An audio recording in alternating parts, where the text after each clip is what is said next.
guddangan fabrikaati Tafiya yunda dubeqaati Bakit senaan indabru beeyna Osuma beeynuu maliktatteenya Osuma beeynuu maliktatteenya Osuma beeynuu maliktatteenya Omorraa dhalachuun gammachuu kooti Sabni koo guddangan fabrikaati Tafiya yunda dubeqaati Bakit senaan indabru beeyna Osuma beeynuu maliktatteenya Osuma beeynuu maliktatteenya Osuma beeynuu maliktatteenya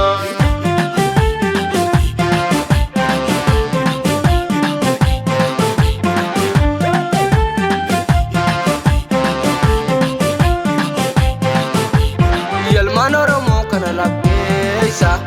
Amsaan sitti maabona dhageessa Wallaalamoo beekaa jalliftee teessa Obbolaan kee dhumee dhageessa Nutis namummaa bineensa hin taane Beenaan arsii fi jalan qottaane Har'aa jallifnee yoo yaane Nutu fijiraa jarrumaan taane Nutu fijiraa jarrumaan taane Nutu fijiraa jarrumaan taane Nutu fijiraa jarrumaan taane Nutu fijiraa jarrumaan taane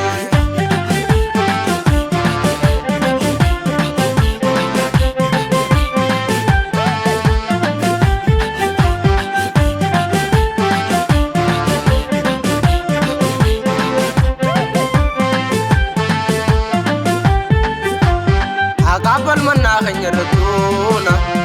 Kannama dene saban dandaru Kannama awalu buka Ni badam ne maranu Jarri akaya tu barre Makanya walu karre Tanam jesani marre Osuma daksan dakaju Dede maharra dirre Daksani sagni batu No arralle agarre Nubale ramare Tankalesa sena rei jangare Tankalesa sena rei jangare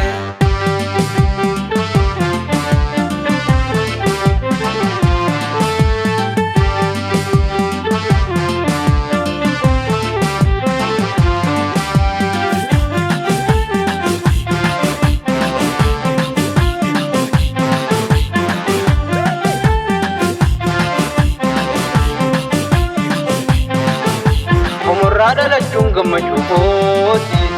Sabni koo guddangan fabrikaati Tafiya yunda dubeqaati Bakki seenaan indabru beeyna Osuma beeynuu maliktatteenya Osuma beeynuu maliktatteenya Osuma beeynuu maliktatteenya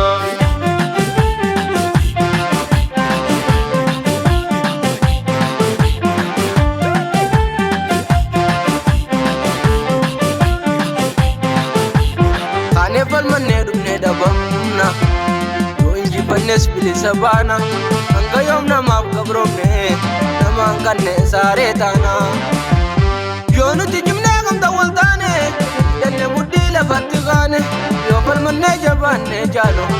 Otoon itti taati ooloo Mijjateera maalo Akaanu ka amma yerooni Sinee gallaa injifannooni Sinee gallaa injifannooni Sinee galoof injifannooni Sinee gallaa injifannooni